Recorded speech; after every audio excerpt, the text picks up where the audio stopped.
Welcome back to doubt expert. अभी जो हम प्रीवियस ईयर्स के क्वेश्चन सॉल्व कर रहे थे अपने कॉम्पिटिटिव एग्जाम्स के लिए, specially C TET, UP TET, KV और एनवीएस और जेएनवी के लिए, तो अब हमने ये देखा कि वहाँ पे हिंदी साहित्य से बहुत सारे क्वेश्चंस बन रहे हैं जो अलग अलग रचनाकारों के बारे में पूछ रहा था। जैसे कि एक क्वेश्चन हमने देखा था, पृथ्वीराज रासो किसकी है ना। पृथ्वीराज रासो के बारे में पूछा, पीसल देव के बारे में पूछा। तो मैंने सोचा क्यों ना हम एक क्लास आपके लिए ले आए। बार बार डाउट्स भी आ रहे थे स्टूडेंट्स के कि मैम ये हम कहाँ से पढ़ें, कहाँ से ना पढ़ें। तो एक हमने बेसिक आपके लिए क्लास बनाई है जो आपके एग्जाम्स के लिए बहुत ज़्यादा इंपॉर्टेंट है। देखिए, हिंदी साहित्य हिंदी साहित्य और रचना और रचनाकारों के बारे में पढ़ने से पहले मैं थोड़ा सा आपको हिंदी साहित्य के बारे में बताऊंगी। जो 10वीं शताब्दी थी उससे पूर्व भाषा में सिर्फ अपभ्रंश और अपहट की रचनाएं रचित की जाती थी। ठीक, फिर उसके बाद हमारे हिंदी का जब विकास हुआ तो हिंदी भाषा में भी साहित्य की रचनाएं होने लगी, हिंदी साहित्य की रचना होने लगी। जैसे ऐसा माना जाता है जो चंद्र बरदाई, ये बहुत इंपॉर्टेंट है, मैं आपको बता दूं। चंद्र बरदाई की चंद्र आपने कहीं पढ़ा होगा, चंद्र बरदाई की रचना थी एक, चंद्र बरदाई की रचना थी जो बहुत बार पूछी गई है रचना, और उसी का नाम है पृथ्वी राज रासो। तो क्वेश्चन यहाँ दो तरह से बनता है, पृथ्वीराज रासो किसकी रचना है। तो पृथ्वीराज रासो किसकी रचना हो गई, चंद्र बरदाई की। और इस रचना को हिंदी भाषा की, जो हिंदी हमारी भाषा है, इसकी प्रथम रचना माना जाता है। हिंदी भाषा की प्रथम रचना माना जाता है किसको, चंद्र पृथ्वीराज रासो की चंद्र बरदाई को। ठीक है, ये आपको याद रखनी है, बहुत ज़्यादा इंपॉर्टेंट है। रिपीटेडली क्वेश्चंस पूछे जा रहे हैं। जिन्होंने हमारे साथ प्रीवियस ईयर्स की क्वेश्चन सॉल्व किए हैं, क्लासेस देखी हैं, उन्हें पता होगा, और अगर नहीं देखी हैं तो कमेंट सेक्शन में लिंक मिल जाएगा, जल्दी से जाके देख लीजिए। तो जो हिंदी भाषा की सबसे पहली रचना है वो मानी जाती है पृथ्वीराज रासो, और वो किसकी है, चंद्र बरदाई की है। इससे पहले सिर्फ अपभ्रंश और अपहट भाषाओं में रचना की जाती थी। अब एक जरा सा ओवरव्यू लेंगे हम, जिससे कि आपका कंसेप्ट क्लियर हो सके। बिकॉज मैंने अभी एक क्लास ली थी सीटेट के बारे में कि सीटेट में लगभग 25 लाख लोग फॉर्म फिल करते हैं, फिर भी क्वालिफाई मात्र 3 लाख का ही होता है। तो ऐसा क्यों होता है, इसके बारे में क्या हमने स्ट्रैटेजी बनानी चाहिए, कहाँ हम गलती कर रहे हैं, क्या नहीं करना चाहिए, और कैसे हमें स्मार्टली प्रिपेयर करना है, ये सारा मैंने उसमें आपको बताया है। आप जाके वहां से एक बार देख लें, जिससे कि आप जो भी गलती कर रहे हैं उसे इम्प्रूव कर सकें। दूसरी मोस्ट इंपॉर्टेंट बात, उसी में मैंने आपको बताया था कि जो सीटेट है वो कंसेप्ट पूछता है, रट्टाफिकेशन नहीं पूछता, कंसेप्ट और उससे रिलेटेड उसकी एप्लीकेशन। तो अभी अगर हम हिंदी साहित्य पढ़ रहे हैं तो हमें उसका कंसेप्ट जरूर पता होना चाहिए। इसलिए थोड़ी सी 5 मिनट में हम इसकी जो कंसेप्ट है उसको समझेंगे। जो आचार्य रामचंद्र शुक्ल थे, सबसे पहले कौन थे, आचार्य थे एक, आचार्य रामचंद्र शुक्ल।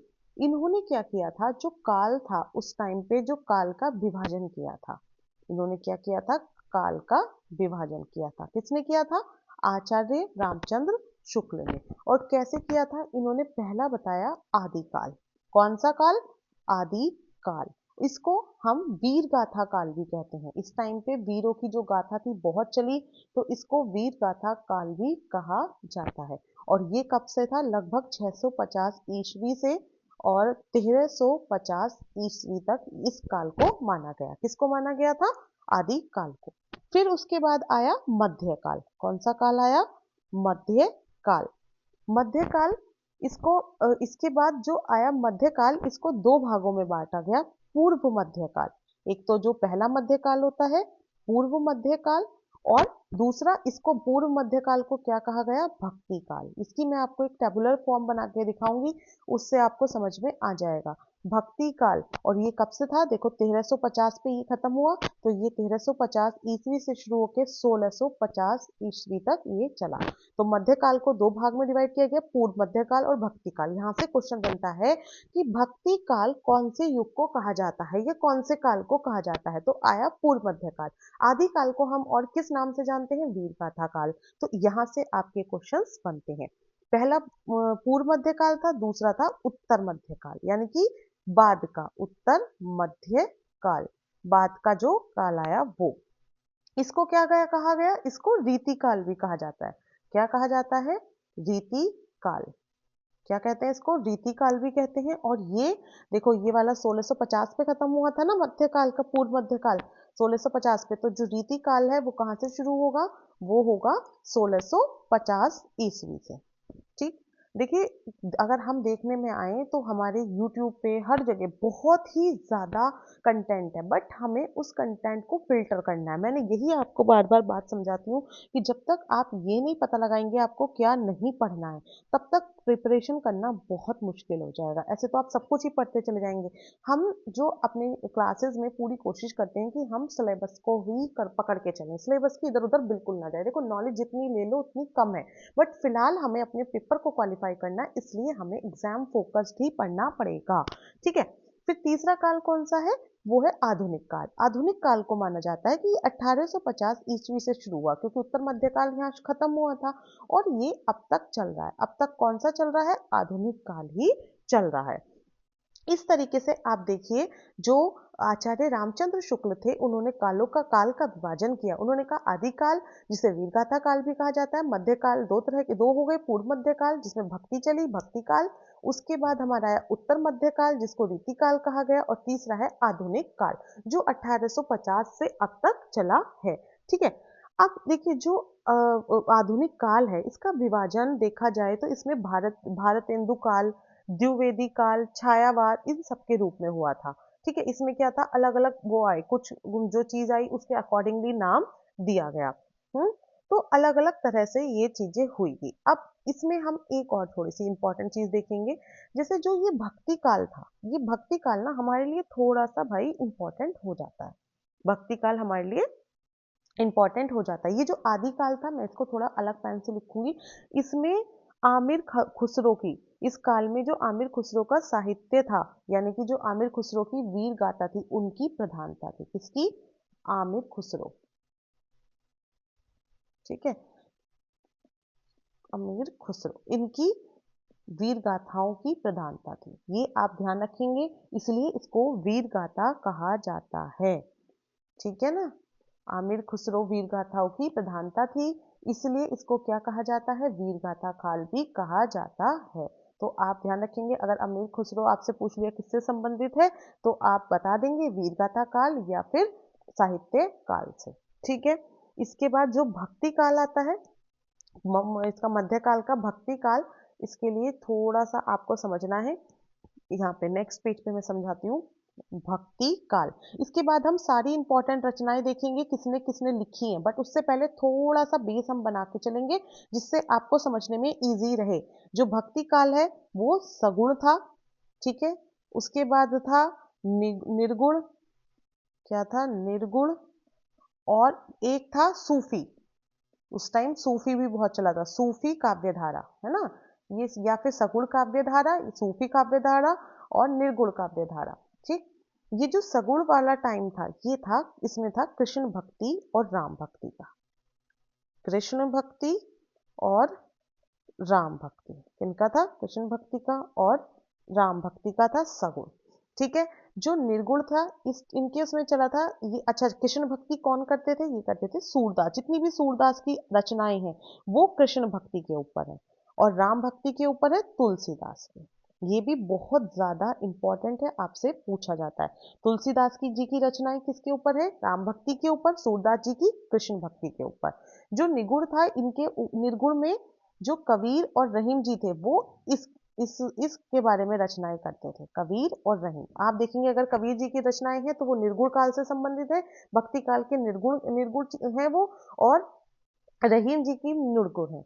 और ये जो सूफी काव्य धारा है, ये थी मोस्टली जायसी की। किसकी थी, जायसी की। ये आपको कोई नहीं बताएगा, फिर आप सोचेंगे एग्जाम में कहाँ से आ रहा है, तो ये समझना है कि ये कहाँ से आ रहा है। अच्छा, जिसने भी अभी तक चैनल को सब्सक्राइब नहीं किया है, क्लासेस नहीं अटेंड किए, तो वो जल्दी से डाउट एक्सपर्ट को सब्सक्राइब करें। और जितनी भी क्लासेस हैं, चाहे वो प्रीवियस ईयर्स के पीवाईक्यूज हैं या फिर जो हमारे टॉपिक्स हैं, जो इम्पोर्टेंट चीज़ें आपको पढ़ाई गई हैं, वो उस प्लेलिस्ट में जाके चेक करें और अपनी प्रिपरेशन को बूस्ट करें। देखिए आई थिंक एनवीएस वो केवी केंद्रीय विद्यालय वाला एग्जाम तो अब आ ही गया है, 11th को है, और उसके बाद सीटेट है, बैक टू बैक एग्जाम है, और ये क्वेश्चंस आपसे रिपीटेडली पूछे जाते हैं। वही हम आपके लिए लेके आए हैं। हम कंटेंट कोई भी ऐसा नहीं लेके आते कि जस्ट बिकॉज व्यूअर्स बढ़ाने के लिए हम कुछ भी कंटेंट लेके आ जाए। जी नहीं, जो आपके लिए इंपॉर्टेंट है, जो आपकी तैयारी को बूस्ट करे, हम सिर्फ वही लेके आएंगे। इसलिए अपनी तैयारी को बूस्ट करने के लिए आप हमारे साथ जुड़े रहिए। ठीक है, आगे पढ़ते हैं। भक्ति काल में हमने देख लिया किस किस तरह का था, सगुण था, निर्गुण था और सूफी काव्य धारा थी। सगुण हमारी कृष्ण भक्ति से संबंधित थी और राम भक्ति से। कृष्ण भक्ति सूरदास जी के द्वारा रचित है और राम भक्ति तुलसीदास जी के द्वारा। इसी तरह निर्गुण में कबीर और रहीम जी के द्वारा हुआ है, और सूफी जितनी भी हैं वो किसके द्वारा है, जायसी के द्वारा। ठीक है, इसके बाद हम अब देखेंगे कुछ इंपॉर्टेंट रचनाएं और उनके रचनाकार। इधर हम लिखेंगे रचनाकार, बहुत ही ज्यादा इंपॉर्टेंट है, और ये है उनकी रचनाएं। हम काल को नहीं देखेंगे। देखो, काल जो है ना, रचना का काल, ये सब नहीं पूछा जाता। कभी कभी बहुत रेयरली पूछा जाता है, बट इतना याद रखना बहुत मुश्किल है। इसलिए जो हमारे लिए इंपॉर्टेंट है हम वो रखेंगे। सारी इंपॉर्टेंट हम इसमें लेके आ रहे हैं। सबसे पहले रचनाकार हैं चंद बरदाई। चंद बरदाई, इनकी कौन सी है, अभी बताई थी, हिंदी की सबसे पहली है। कौन सी है, पृथ्वीराज रासो। चंद्र बरदाई जी ने कौन सी लिखी थी, पृथ्वीराज रासो। ये हिंदी साहित्य की पहली रचना है। ठीक है, इसलिए हमारे लिए और भी ज्यादा इंपॉर्टेंट बन जाती है। एक और बात, ये क्वेश्चन आपसे ऐसे भी पूछा जा सकता है, पृथ्वीराज रासो किसने लिखी है, तो आप बता देंगे चंद्र बरदाई ने। ये भी पूछा जाता है चंद्र बरदाई जी ने कौन सी ऐसी किताब लिखी है जिसमें वीरता का वर्णन है। तो ये जो पृथ्वीराज रासो थी, इसमें पृथ्वीराज चौहान की वीरता का वर्णन किया गया था। किसकी वीरता का वर्णन किया था, पृथ्वीराज चौहान की वीरता का। पृथ्वीराज चौहान की वीरता का वर्णन किया गया था। तो कई बार पूछ लिया जाता है कि चंद्र बरदाई की ऐसी कौन सी रचना है, कौन सा साहित्य है जिसमें वीरता का वर्णन है, या फिर किसकी वीरता का वर्णन है, तो आप बताएंगे पृथ्वीराज चौहान की। सभी ने पढ़ा होगा कि पृथ्वीराज चौहान ने कैसे युद्ध लड़ा था, किससे युद्ध लड़ा था। ये हमारा हिस्ट्री का पार्ट है। ठीक है, तो ये है। वैसे ये 12वीं शताब्दी में लिखी गई थी, बट हमें इतना नहीं जानना है। दूसरी है हमारी दलपति विजय। जो ये रचनाकार हैं, इनका नाम है दलपति विजय। इनकी इंपॉर्टेंट है, जो इनमें इंपॉर्टेंट है वो मैं और मार्क करूंगी, हाईलाइट करते रहेंगे। दलपति विजय की थी एक खुमान रासो। कभी कभी पूछ लिया जाता है खुमान रासो। खुमान रासो किसने लिखी थी, दलपति विजय ने थी। ये चित्तौड़ नरेश जो खुमान है, चित्तौड़ के राजा थे खुमान, उनकी वीरता का वर्णन इसमें किया गया। देखो, रासो, पृथ्वीराज रासो में भी वीरता का वर्णन किया गया है, खुमान रासो में भी वीरता का वर्णन किया गया है। पृथ्वीराज रासो में पृथ्वीराज चौहान की वीरता का वर्णन किया गया, और खुमान रासो में चित्तौड़ के राजा थे खुमान। खुमान लिख देती हूं मैं, खुमान कहाँ के राजा थे, चित्तौड़ के। चित्तौड़ के राजा, इनकी वीरता का वर्णन, किसका वर्णन किया गया है, आप याद रखेंगे रासो से दोनों को, कि दोनों में वीरता का वर्णन किया गया था। फिर एक बहुत इंपॉर्टेंट आती है नलपति नल्हा की। ये नरपति नल्हा बहुत इंपॉर्टेंट है, ये भी पूछी गई है। जिन्होंने प्रीवियस ईयर्स की क्लासेस अटेंड की, प्रीवियस ईयर्स इसलिए ही लगाना जरूरी है, उसी से हमें पता चलता है कि क्वेश्चन कैसे बन रहे हैं। तो नरपति नाला इन्होंने लिखी है। कौन सी रचना इनकी, बीसल देव रासो। बीसल देव रासो, ये तीनों ही इंपॉर्टेंट है, बीसल देव रासो। ठीक, अगर इसमें देखा जाए तो ये जो अजमेर के चौहान राजा थे बीसल देव, और उनकी रानी थी राजमती, के प्रेम और विरह का वर्णन है ना। को किसके, अजमेर के चौहान राजा बीसल देव और उनकी रानी के प्रेम और विरह का वर्णन है किसमें, नरपति नाला। नरपति नालय इन्होंने लिखा थी, कौन सी लिखी थी, बीसल देव रासो।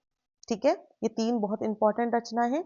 इसके बाद एक पूछी जाती है, जगनिक है एक राइटर, उनकी थी परमाल रासो। क्या थी, जगनिक की, मैं यहाँ राइटर का नाम लिख रही हूँ, रचनाकार मतलब राइटर, जगनिक। जगनिक की कौन सी है, परमाल रासो। परमाल रासो, परमाल रासो बुक का नाम है। तो इन्होंने लिखी थी, इसको कई बार आला खंड भी कहा जाता है। क्या कहा जाता है, आला खंड। आला खंड ये भी कहा जाता है। ठीक है, इसको 13वीं शताब्दी में लिखा था। जो महोबा के राजा थे परमाल देव के सामंत आला और उदल की वीरता का वर्णन इसमें किया गया था। तो देखो, जो फेमस बुक्स हैं सिर्फ उन्हीं के बारे में आपसे पूछा जाता है कि किस चीज के लिए बताया गया, किस चीज से रिलेटेड है। सब बुक्स में ये नहीं पता होता, और बुक्स में आपको बस राइटर का नाम पता होना चाहिए, या आपको ये पता होना चाहिए कि ये जगनिक है, तो ये इन्होंने कौन सी बुक लिखी है, परमाल रासो। कई बार पूछा जाता है परमाल रासो किसके द्वारा रचित है, तो किसके द्वारा है, जगनिक के। बहुत इंपॉर्टेंट है, ये पूछा गया है क्वेश्चन। ठीक है, नेक्स्ट क्वेश्चन आता है हमारा, वो सॉरी, नेक्स्ट हमारी कौन सी बुक आती है, जो ये आमिर अमीर खुसरो हैं। अमीर खुसरो ने बहुत सारी अच्छी अच्छी बुकें लिखी हैं, ये मैं आपको बताती हूँ। अमीर खुसरो की कुछ इंपॉर्टेंट रचनाएं, अमीर खुसरो, इनकी एक है सबसे पहली जो बार बार पूछी जाती है, खालिब बारी। ये है खालिक, खालिक बारी। क्या है, खालिक बारी। ये है, ये 13वीं शती में लिखी गई, शताब्दी में लिखी गई थी। हिंदी फारसी का शब्दकोश है। इसमें क्या है, हिंदी और फारसी फारसी भाषा का शब्दकोश, यानी कि एक तरह से आप कह सकते हैं डिक्शनरी टाइप है। ठीक है, फिर अमीर खुसरो ने ही एक लिखी, नुहू, नुहू सिपर। नुहू सिपर, याद रखना, ये बहुत इंपॉर्टेंट राइटर है, तो इनकी रचनाएं पूछी जाती हैं। नुहू सिपर, ये भारतीय, इसमें क्या था, भारत की जितनी बोलियां हैं उनका वर्णन किया गया था। फिर अमीर खुसरो ने लिखी पहेलियां, पहेलियां, मुकेरिया, मुकेरिया, पहेलियां, मुकेरिया, और दोस खुने। कौन सी लिखी, दोस खुने। ये भी किसकी है, अमीर खुसरो की ही है। ठीक है, ये लोक रंजक और शिक्षाप्रद थी तीनों। ठीक है, फिर फोर्थ उन्होंने लिखी आवाज ए खुसरबी। ये भी बहुत इंपॉर्टेंट है अमीर खुसरो की आवाज। एक मिनट में इरेज कर दूं। अच्छा, जो बच्चे हमारे साथी सीटेट की तैयारी कर रहे हैं, तो आप एक बार चेक करिए, सीटेट के सारे इंपॉर्टेंट पेपर्स हमने सॉल्व कर दिए हैं, जहां से आपको हेल्प मिलेगी कि किस तरह से आपको प्रिपरेशन करना है। बाकी एनवीएस, केवीएस और सारे एग्जाम्स के लिए क्लासेस ऑलरेडी अपलोड हो चुकी हैं, आप वो प्लेलिस्ट में जाके चेक कर लें। लेकिन सबका सिलेबस रिलेटेड है ना, ऐसा नहीं है किसी का कुछ अलग है, बस क्वेश्चन पूछने का स्टाइल अलग है। ये आवाज एक खुश रवि, ये थी, खुश रखी मत समझ लेना इसको, खुश रवि, आवाज एक खुश रवि। ये है संगीत प्रधान, संगीत प्रधान कहानी, संगीत के बारे में इसमें बताया गया। और ये भी हमारी 13वीं शताब्दी में थी, जिसके जो हमारे लिए इंपॉर्टेंट नहीं है कि कौन सी शताब्दी में थी। आमिर खुसरो की ये सारी बुक्स हैं, आप इनको एक बार अपने नोट्स में लिख लीजिए, या फिर अगर आपको इनके नोट्स चाहिए तो मैं आप हमारा व्हाट्सएप चैनल या टेलीग्राम चैनल ज्वाइन कर दीजिए, डिस्क्रिप्शन में आपको लिंक मिल जाएगा सॉरी, तो वहां से आपको सबके पीडीएफ मिल जाएंगे। नेक्स्ट है विद्यापति जी। विद्यापति जी ने भी बहुत सारी इंपॉर्टेंट लिखी थी। एक लिखी थी पदावली, पदावली। देखो, जो ये पदावली है, ये राधा कृष्ण के लौकिक प्रेम का वर्णन था। इसमें किसका था, राधा कृष्ण के लौकिक प्रेम का, और ये मैथिली भाषा में लिखी गई थी। कौन सी भाषा में लिखी गई थी, मैथिली भाषा में। ठीक, राधा कृष्ण जी के प्रेम का इसमें वर्णन किया गया था। दूसरी विद्यापति द्वारा रचित है कीर्ति लता। जो इंपॉर्टेंट है वो मैं सिर्फ वो बता रहे हैं हम, जो बार बार क्वेश्चंस में पूछी जा रही है, ऐसे आप इतना नहीं याद रख पाएंगे, है ना। तो जो हमारे लिए इंपॉर्टेंट है हम वही याद रखेंगे। कीर्ति लता, ये ऐतिहासिक महत्व का प्रबंधन काव्य है, जिसमें कीर्ति सिंह की वीरता का वर्णन किया गया है। किसका वर्णन किया गया, कीर्ति सिंह की वीरता का। नेक्स्ट है हमारी कीर्ति पताका, याद रखेंगे, कीर्ति पताका, कीर्ति लता, ये सब विद्यापति जी की हैं। कीर्ति पताका, कीर्ति पताका, ये भी, ये हमारी क्या है कि इसमें कुछ मतलब सूचना थी। ठीक है, सूचना टाइप की थी। तो इनकी ये तीन रचनाएं हैं जो बहुत इंपॉर्टेंट है, पदावली, कीर्ति लता और कीर्ति पताका, जो आपको याद रखनी है। ठीक है, ये सारी जो रचनाएं थी ये आदिकाल की थी, जो मैंने ये अभी आपको करवाई हैं यहाँ से। ये सारी रचनाएं कौन से समय की थी, आदिकाल की। हालांकि वो नहीं पूछते हैं, बट फिर भी मैं आपको बता देती हूँ, ये आदिकाल की रचनाएं थी। क्योंकि कई बार क्वेश्चंस, जैसे सुपर, जब हम वो देते हैं ना सुपर टैट, या फिर हम इसका अपर प्राइमरी लेवल, उसमें क्वेश्चन को थोड़ा सा और मॉड्यूलेट किया जाता है, तो उस टाइम पे ये पूछ लेता है। तो ये सारी किसकी थी, आदिकाल की। इसके बाद अगर हम देखें भक्ति काल, भक्ति काल जिसमें संत काव्य बहुत ज्यादा आए थे। अभी हमने देखा कि भक्ति काल में कैसे कैसे, है ना, पूछा वो करा था किसने किसके बारे में लिखा था। तो जो भक्ति काल की हमारी यहाँ पे रचनाएं हैं, तो एक बार हम उनको भी इंपॉर्टेंट इंपॉर्टेंट देख लेते हैं। रचनाकार, और ये हो गई उनकी रचनाएं। ठीक है, कलर मैं फिर से चेंज करूंगी। ठीक, इनकी जो ये नामदेव थे, इन्होंने एक बहुत अच्छी बुक लिखी थी जो इंपॉर्टेंट है हमारे लिए, नामदेव की अभंग पद। देखो प्रोनाउंसिएशन में थोड़ा बहुत गलत हो जाए तो आप लोग देख रहे हैं ना, है ना, अभंग पद ये थी। इन्होंने संत नामदेव की हिंदी पदवावली है ये। ठीक, इसके बाद जो बहुत इंपॉर्टेंट है वो है कबीर जी की, ये बहुत पूछी जाती है। जो कबीर जी की बुक्स हैं कबीर की, ये थी बीचक। इरेजर अपने आप ही ओपन हो गया है क्योंकि उसे लग रहा है कि कबीर मैंने गंदा तरीके से लिख दिया है, तो मैं उनको सही से लिखती हूँ कबीर। ठीक है, तो कबीर की कौन सी थी, बीजक। बहुत ज्यादा इंपॉर्टेंट है, पूछा जाता है बीजक किसके द्वारा रचित है, तो किसके द्वारा है, कबीर के द्वारा। इसमें साखी, सबद और रमैनी ये भी है इनकी, ये भी आप याद रखेंगे, कई बार ऐसे भी पूछ लिया जाता है, साखी, सबद और रमैनी। इंपॉर्टेंट है इसलिए ही आपको लिखवाया जा रहा है, वरना तो बहुत लंबा है, हमें सिर्फ इंपॉर्टेंट ही देखना है। ठीक है ना। फिर एक आती है रविदास, रविदास की बानी और रविदास के पद, ये इनकी दो है, और इसको याद रखने का तरीका भी बहुत अच्छा है, इसमें ऑलरेडी नाम याद आ रहा है, रविदास की बानी। इससे आप पहचान लेंगे रविदास की बानी है तो किसने लिखी है, रविदास जी ने। और रविदास के पद, रविदास के पद, यहां से हमें समझ में आ गया है। ठीक है, इसके बाद हमारा एक और इम्पॉर्टेंट है इसमें, ये हम देख लेते हैं। वैसे देखो इतना ज्यादा क्वेश्चन में रिपीटेशन नहीं हुआ है, बट एक बार पूछा गया था सुंदरदास की, तो सुंदरदास जी ने लिखी थी सुंदर विलास और सुंदर ग्रंथावली, ये लिखी गई थी। इसके अलावा इसमें हमारे लिए और इम्पोर्टेंट नहीं है। फिर नेक्स्ट हमारा आता है सूफी काव्य, कौन सा आ रहा है, सूफी। देखो भक्ति काल हो गया, आदि काल हो गया, अब हमारा आता है सूफी। हमने पढ़ा था इसलिए तो हमने वहां पे कॉन्सेप्ट बनाया था, वरना आप ये सोचते कि ये डायरेक्ट मैम कहाँ से बताने लगी आदिकाल क्या है, सूफी काल क्या है, भक्ति काल क्या है ना। इसीलिए इसी ये चीज को समझाने के लिए यहाँ मैंने आपको बताया था कि कैसे इन्होंने जो हमारा ये वाला काल था भक्ति काल, इसको डिवाइड किया था। ठीक है, ये हमारा पहला काल, कैसे काल को डिवाइड किया, आदि काल की देख ली, मध्य काल में हमने भक्ति काल की देख ली, और रीति काल, रीति काल की देख ली। इसमें हमने ये देखो भक्ति काल में सगुण आ रहे हैं, निर्गुण आ रहे हैं और सूफी आ रहे हैं, तो सगुण हमने ये भक्त देख ली है सारी, कबीर जी की भी देख ली, सूरदास जी की भी देख ली। अब हम देखेंगे सूफी वाले। ठीक है, सूफी काव्य। तो सूफी काव्य में फिर से मैं रचनाकार इधर लिख देती हूँ, देखो मैं लिख इसलिए रही हूँ बार बार जिससे आपको ना डाउट ना हो, रचनाकार और रचना। ठीक है, डाउट ना हो इसलिए हम ये करते हैं। तो इनकी थी, एक थी असाइत, कलर चेंज कर लेती हूँ आपको समझने में थोड़ा इजी रहेगा। अच्छा, कोई डाउट आए, कुछ समझना आए तो आप कमेंट सेक्शन में लिख के पूछ सकते हैं। और अभी तक आपने क्लास को नहीं लाइक किया है तो देखिए, अगर अच्छी लग रही है तो लाइक तो जरूरी करके जाएं, और चैनल को भी सब्सक्राइब कर लें, अपने फ्रेंड्स के साथ जरूर शेयर करें जिससे उन्हें भी प्रिपरेशन में हेल्प मिल जाए। तो ये जो हंसावली है ये किसने लिखी थी, असाइत जी ने लिखी थी। बहुत बार पूछा जाता है कि हंसावली किसके द्वारा रचित है। ठीक है, एक हमारी आती है जो इंपॉर्टेंट है, कुतुबन, कुतुबन जी ने एक लिखी थी मृगावती, कौन सी लिखी थी, मृगावती, मृगावती। उसके बाद एक उस्मान जी हैं, ये बहुत बार पूछी गई है, चित्रावली किसके द्वारा रचित है, तो चित्रावली किसने लिखी थी, उस्मान जी, चित्रावली लिखी थी उस्मान जी ने। ठीक है, फिर एक आती है इंद्रावती, इंद्रावती किसने लिखी थी, नूर मोहम्मद जी ने, जो ये नूर मोहम्मद है इन्होंने लिखी थी इंद्रावती, पढ़ने में आ रहा है ना, इंद्रावती, इंद्रावती, ये आपको ध्यान रखने हैं। ठीक है, इसके बाद एक कभी कभी पूछ लिया जाता है कि यूसुफ जुलेखा, ये निसार जी ने लिखी थी, बट मतलब एक ही जगह मैंने क्वेश्चन देखा, ऐसे और जगह नहीं मिला, तो मुझे नहीं लगता कि ये बहुत ज्यादा इंपॉर्टेंट हुई है।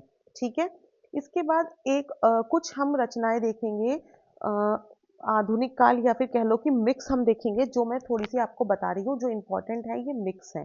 ठीक है, देखो जो तुलसीदास जी हैं, गोस्वामी तुलसीदास, उन्होंने रामचरितमानस, एक बार मैं आपको यहाँ बता देती हूँ जो इम्पोर्टेंट है, हमारे रचनाकार, उनकी रचनाएं, तुलसीदास।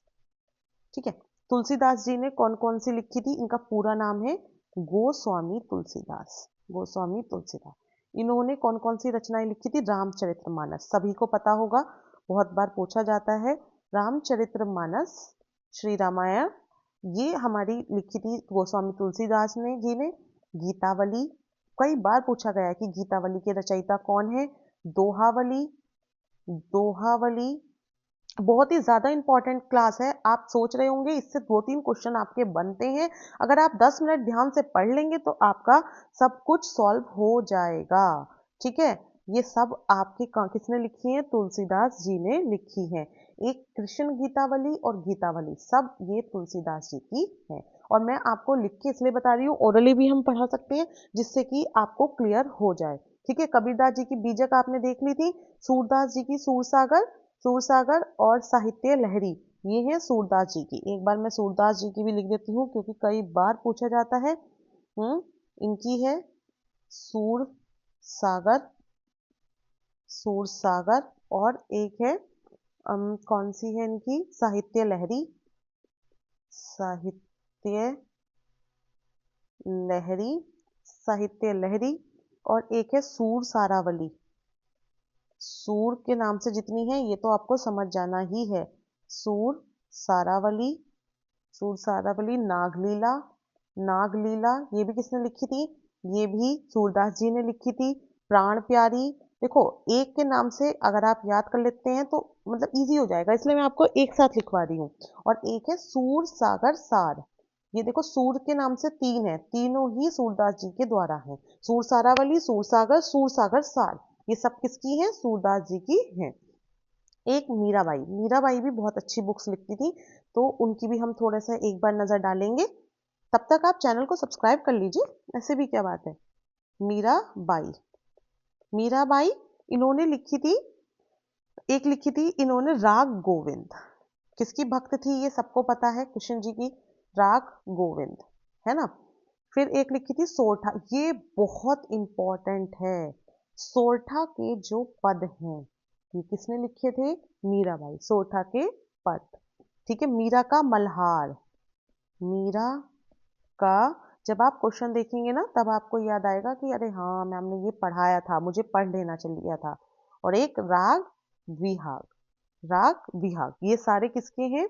ये मीराबाई जी के। गीत गोविंद का टीका, फूटकर पद, ये सब मीराबाई जी के हैं। ठीक है, चंद्रवरदाई जी की कौन सी है? पृथ्वीराज राजो। बिहारी जी के बिहारी और बिहारी सतसई, एक बार कभी कभी ये भी पूछ लिया जाता है इसलिए लिख देती हूँ। बिहारी के एक्चुअली जो जो क्वेश्चन रिपीट हुए हैं ना वो मैंने सारे नोट डाउन कर लिए थे आपके लिए कि फिर आपको एक बार हम बता देंगे। बिहारी सतसई किसकी है? बिहारी जी की है। रविंद्रनाथ टैगोर जी ने कौन सी लिखी है? गीतांजलि। रविंद्रनाथ टैगोर, ये किस, इन्होंने कौन सी लिखी है? सबको ही पता है, गीतांजलि। गीतांजलि किसके द्वारा रचित है? रविंद्रनाथ टैगोर। और भी है इनकी कुछ बुक्स, वो भी आप देख लीजिए एक बार। गोरा चित्रा, गोरा चित्रा, राज ऋषि, राज ऋषि, और एक है विसर्जना, विसर्जना। ठीक है, ये ओके। तो ये है तो हमारे पास बहुत सारे, लेकिन जो हमारे लिए इंपॉर्टेंट है वो एक बार आप, प्रेमचंद ने कुछ उपन्यास लिखे हैं, कई बार आ जाता है तो एक बार नजर जल्दी से डाल लीजिए, अभी तो 5 मिनट ही लगेंगे, फिर एग्जाम में आ गया तो पछताना पड़ेगा। गोदान सभी को पता है, गोदान। सेवा सदन, सेवा सदन, हिंदी में मैंने एक लिपि के ऊपर पूरी क्लास ली है, वो आप जरूर देखें क्योंकि वो बहुत ज्यादा इंपॉर्टेंट है, उससे 4 से 5 क्वेश्चन हर क्लास में बन रहे थे, इसीलिए ही मैंने वो डिटेल्ड सिलेबस, डिटेल्ड उसको पढ़ाया है। वरदान, गबन, बहुत सारे हैं प्रेमचंद जी के, लेकिन जो इंपॉर्टेंट है हम वो लिख लेते हैं। रंगभूमि, जो हिंदी साहित्य के जिनको पसंद होगा उन्होंने देखा होगा, उन्होंने पढ़े भी होंगे इसमें से काफी सारे, है ना। तो कर्मभूमि, बहुत सारे हैं, आदि भी लिखना पड़ेगा यहाँ पे, जो इंपॉर्टेंट है वो ही हम यहाँ लिख रहे हैं। प्रतिज्ञा लिख ली, हाँ प्रतिज्ञा तो बहुत ही इंपॉर्टेंट है। ठीक है, अग्नि समाधि, अग्नि समाधि, ये सारे क्या है? प्रेमचंद जी के इंपॉर्टेंट साहित्य हैं। ठीक है?